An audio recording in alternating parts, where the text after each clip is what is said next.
सबसे पहले तो कब हुआ था? 15 मार्च 1934।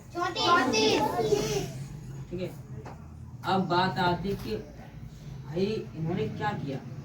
हम किसी व्यक्ति को कब जानते हैं? जब उन्होंने क्या किया होगा, अपने जीवन में बहुत संघर्ष किया होगा, बहुत मेहनत की होगी, किसी दूसरे व्यक्ति की सहायता की होगी, या फिर एक राज्य या पूरे देश की सहायता की होगी, तभी तो हम किसी को पहचानते हैं। नहीं, अभी तक कितनों लोगों ने जन्म लिया, कितने लोग चले गए, कि हम उनको याद क्यों नहीं करते हैं? बताइए, करते हैं क्या? डॉक्टर भीमराव अम्बेडकर जी और मानवर काशीराम साहब जी, इनको ही याद क्यों करते हैं? सुभाष चंद्र जी, इनको याद क्यों करते हैं? क्योंकि उन्होंने अपने जीवन में बहुत सारे संघर्ष किए थे, अपने प्रति नहीं, अपने समाज के प्रति, अपने लोगों के प्रति। अब लोग मतलब हम में अपनापन नहीं होना चाहिए कि अगर मैंने कोई चीज स्कूल चलाया है तो नहीं सिर्फ मैं ही हूँ सब कुछ, नहीं, आप सभी लोग इसके भागीदार हो।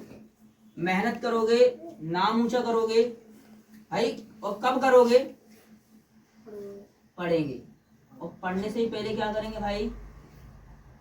ग्रुप बनाएंगे। क्या बनाएंगे? जिसको हम बोलते हैं संगठन। क्या बोलते हैं?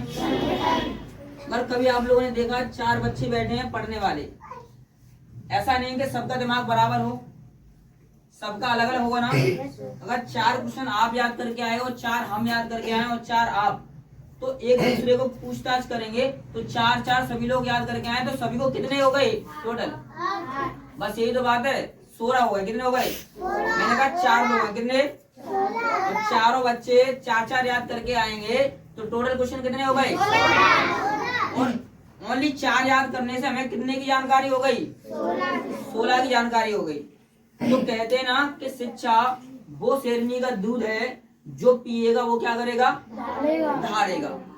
अब हम शिक्षित है ही नहीं है, घर पे जाकर पढ़ाई कर ही नहीं रहे हैं, तो बताइए हम कैसे आगे समाज को चलाएंगे?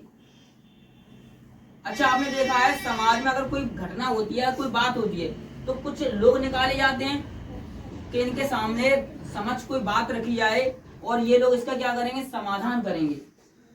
क्या कभी आपने देखा है जो बिल्कुल पागल सा हो, कुछ नहीं जानता हो, उल्टी सीधी बात करता हो, क्या उसको कभी बैठाया जाए उस मीटिंग में? क्यों? उसको बात करने की सभ्यता नहीं है, बात क्या चल रही है और क्या कहना है। तो सबसे पहला काम कि भाई हमें बात करने का तरीका आना चाहिए। किसका? सही और गलत की पहचान करना आना चाहिए। शिक्षा का मेन मकसद यह होता है कि भाई हम सही या गलत में फैसला कर पा रहे हैं या फिर नहीं कर पा रहे। विकास सर जी ने बहुत अच्छी बात बताई कि जब तक हमारे पास कोई अधिकार नहीं होगा, क्या नहीं होगा? अधिकार, सत्ता का अधिकार, मतलब हमारी पार्टी नहीं होगी कोई। क्या नहीं होगी? पार्टी। आजकल देश में क्या चल रहा है? बीजेपी की सरकार चल रही है। किसकी? परेशानी कितनी चल रही है?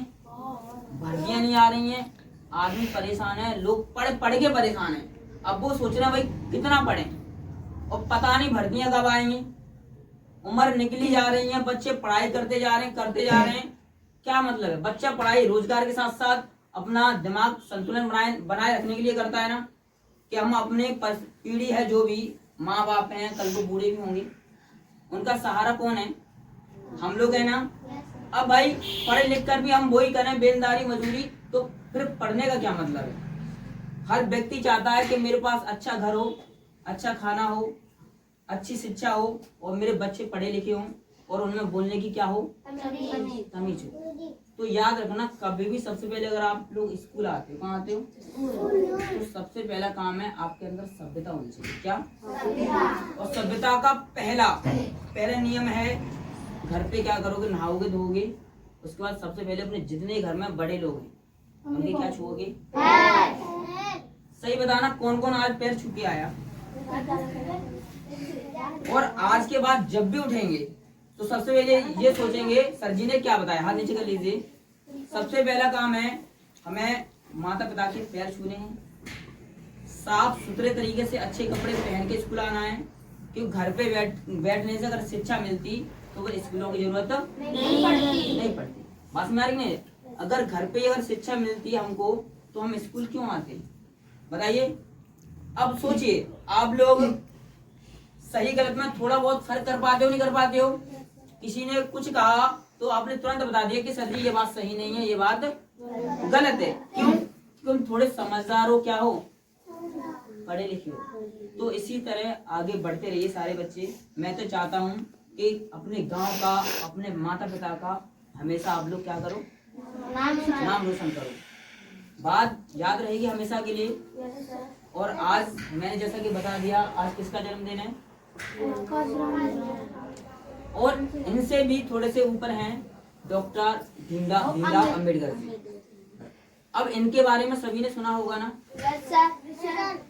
हम इनको महान कहते हैं, क्या कहते हैं, महान, क्योंकि इन्होंने हमें वो चीज दिलाई है जो आज तक किसी ने नहीं दिलाई। सबसे बड़ी चीज क्या, शिक्षा। पढ़ने का अधिकार नहीं था, हम जैसे लोगों को पढ़ने का अधिकार नहीं था। फिर भी इन्होंने बेइज्जती सही, मतलब बहुत तरह की, मतलब वो सही, मतलब पिछड़न के लोगों को पढ़ाने नहीं दिया जाता था। इनको पीछे बैठाया जाता, कमरे के बाहर। जैसे आप लोग क्या उतारते हो, वहाँ पे जूते चप्पल उतारते हो ना, वहाँ पे बैठ के पढ़ते थे। अगर आज को आज बिठाया जाए तो आप घर पे शिकायत करोगे, पापा मैं नहीं जाऊंगा कल से स्कूल, कि मुझे कहाँ बिठाते हैं, बाहर बिठाते, मैं नहीं जाऊंगा। पापा कल कोई लड़ने आ जाएंगे, मेरे बच्चे को बाहर क्यों बिठाए, हमने पैसे दे रहे हैं, अंदर बिठाइए। सोचिए वो महान व्यक्ति जिन्होंने स्कूल से बाहर, वहां पर जहां आपका पायदान होता है, वहां पर बैठकर शिक्षा प्राप्त की। क्या की? शिक्षा प्राप्त। और आपको आज कमरे के अंदर अच्छी हवा में, अच्छी ड्रेस, अच्छा खाना, अच्छे कपड़े के साथ शिक्षा मिल रही है, फिर भी आप शिक्षा प्राप्त नहीं कर पा रहे। कट नहीं जाए। अब आज सभी लोग ठान लो कि आज के बाद क्या करोगे, पढ़ाई।